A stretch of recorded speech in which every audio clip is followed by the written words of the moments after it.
I am going to go over all the steps it takes to run a duck call. Now there's a few things we got to do before we actually get into running one. And I'm going to break these videos down into segments. You guys can watch them anytime you want. First thing you got to do is you got to understand how one works. You do not blow into a call, you pressurize it. Blowing into a call gets that noise. You can't pressure the reeds right to get the right sound out of it. When you add pressure to them,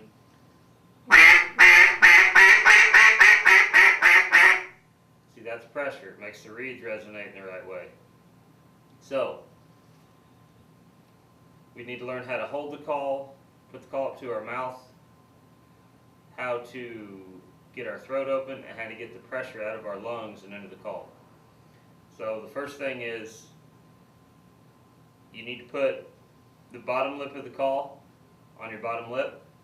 You need to put the top lip of the call under your top lip. So basically what you're not wanting to do is you don't want to constrict anything. So if you imagine your throat is this big around, your lips need to be that big around. Now you can change that for doing different calls, but for the basic part of it, you need a just straight run of air from the back of your throat all the way into the call.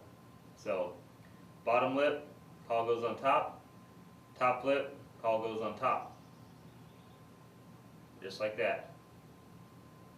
Now, the pressure that you use to run a call with, when you take a big deep breath, then you hold it, you make pressure inside your body. Your lungs are pressurized. They're a bag, so when you inflate the bag, just like a balloon, you breathe in, you inflated your lungs. Now they're under pressure. So your job is to get the pressure out of your lungs, up your esophagus, through your mouth, and over the reeds. So you want to take a big deep breath and hold it. And when you go like you're going to whistle, that's pressure. Same thing as fogging glass, big deep breath. When you exhale, that's your pressure. Your diaphragm sits under your lungs, and when you exhale, that is the muscle that gets the pressure out.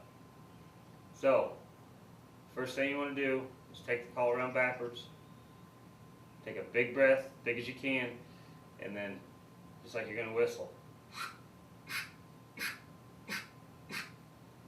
That is pressure.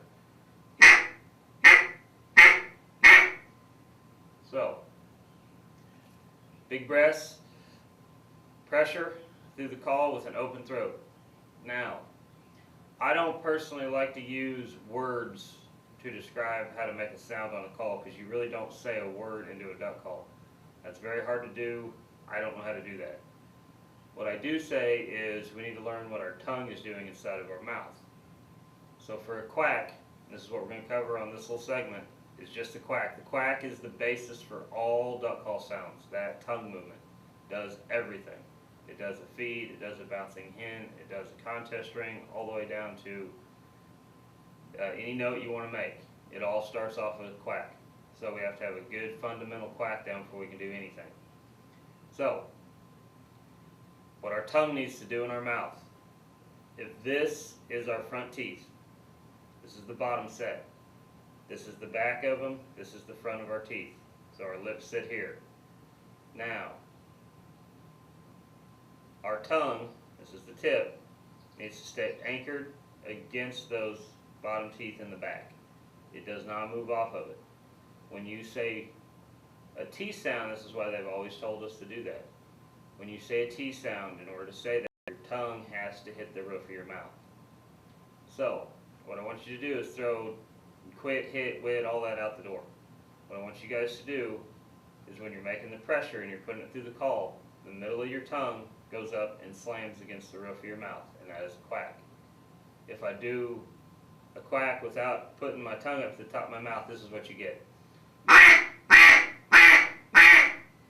That's just straight pressure going over the reeds. When you take the middle of your tongue and you put it against the roof of your mouth, that is what makes a quack.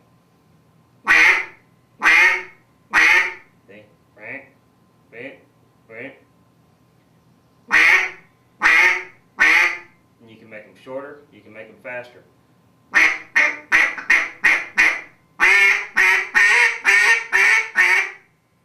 It's just letting the air go over my tongue and cutting the note.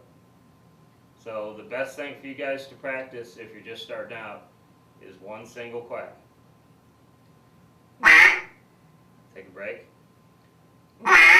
Take a break. Take a break. You need to get that one note down perfect. Because until you get that one note down, you can't do anything else. But that is the build-up of all the calls. So it's just your tongue going quack, quack, quack, quack.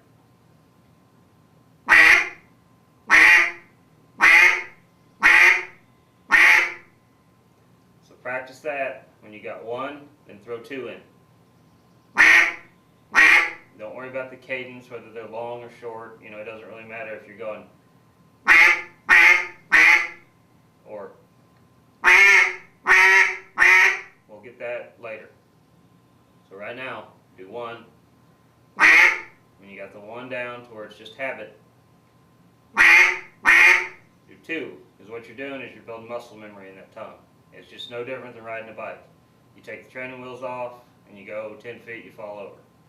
You keep doing that and doing that, and then all of a sudden one day you can ride. Your body remembered how to balance, how to stay up on that bicycle, and your tongue has to do the same thing.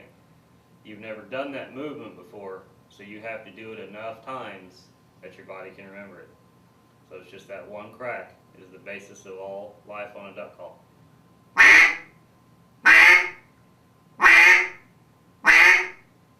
And then I move my hand out of habit, but you guys really don't need to worry about that to start with. The only thing you really want to worry about is you make a cradle, put the call in the cradle.